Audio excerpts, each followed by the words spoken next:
Ariom, Ariom Tatsat.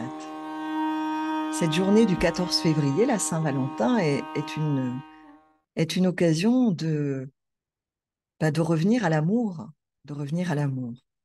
Alors peut-être pour certains, certaines parmi vous, c'est un amour humain, votre Valentin, votre Valentine, qu'il soit proche ou loin de vous. L'amour est là, même si bien évidemment c'est un amour humain. Ce qui est amour. La voix du cœur ouvre à l'amour, plutôt réalise qu'il n'est qu'amour, mais cet amour n'est pas humain. Hein, l'amour humain, c'est cet amour qui attend toujours quelque chose de l'autre, ou qui veut donner de l'amour ou en recevoir, qui est dans une relation de troc. Je te donne de l'amour et toi, tu compenses mes manques, ou d'autres relations d'échange, de marchandage.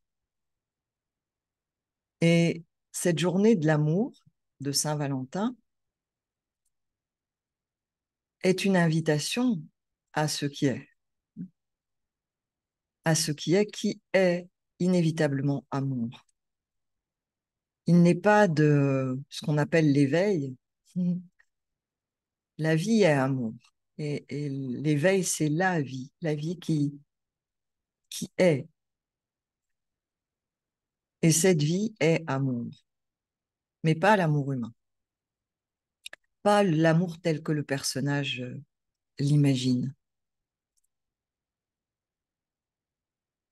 Dans la voix du cœur égyptienne, eh bien, vous le savez sûrement, il y a beaucoup de représentations de la pesée du cœur dans la salle des deux Mahat, lorsque ce corps de chair est arrivé à son terme, donc que nous sommes morts, même si le terme n'existe pas pour les Égyptiens. Il y a la pesée du cœur, qui est le symbole.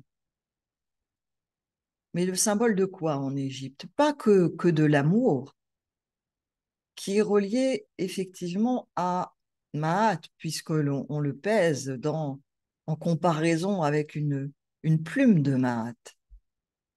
Donc, qui nous relie à la loi cosmique, pas à la loi humaine, pas à la vision étriquée de l'être humain. Et ce cœur en Égypte est porteur non seulement d'amour, mais aussi de mémoire et de conscience. Donc, par la pesée du cœur est jaugé ce dont garde mémoire l'être humain.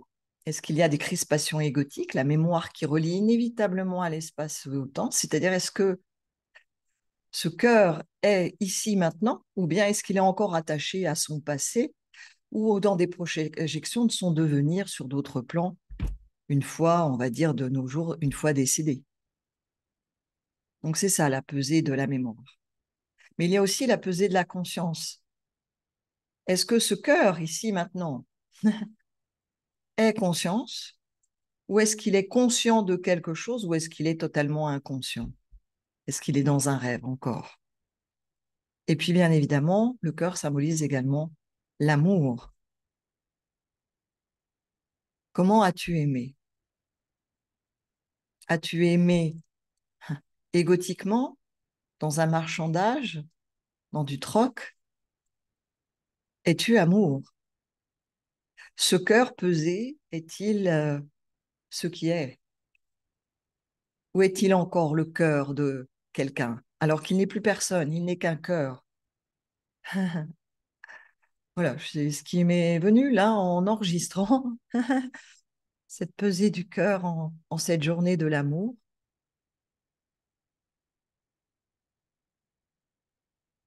Et on dit vivre d'amour et d'eau fraîche. Et de plus en plus d'êtres vivent ainsi, hein, dans son pranique. Mais lorsque vous aimez, même si on ne parle pas de pranisme là, en tout cas pas dans cette vidéo, lorsque vous aimez Même si votre vie, avant d'aimer un homme ou une femme,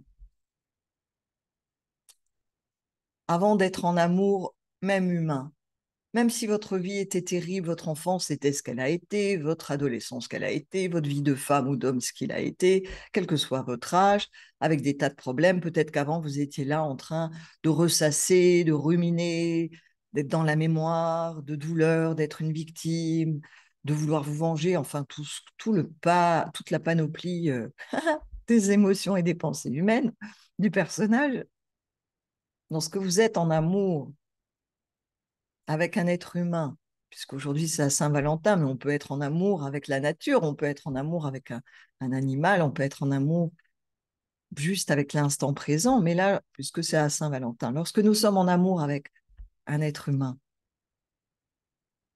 notre vie, notre passé, notre mémoire, notre histoire à laquelle habituellement nous sommes tellement attachés et qui peut paraître tellement terrible aux yeux du personnage, dont il n'arrive pas à s'en sortir et qu'il ressasse et qu'il va devoir faire des thérapies, blablabla, blablabla, lorsque vous tombez en amour, tout est merveilleux. Ce qui était un problème la veille, votre voisin, votre patron, les factures, tout d'un coup, il n'y a plus de problème. Vous êtes disponible à la manifestation de la vie qui est amour. Donc, bien, je vous souhaite aujourd'hui d'être en amour. Si c'est avec un être humain, avec la nature, avec quoi que ce soit, eh bien d'être en amour dans cet élan d'amour de la vie, dans cet élan de la vie, dans cet élan de l'instant. Ariom Tatsat.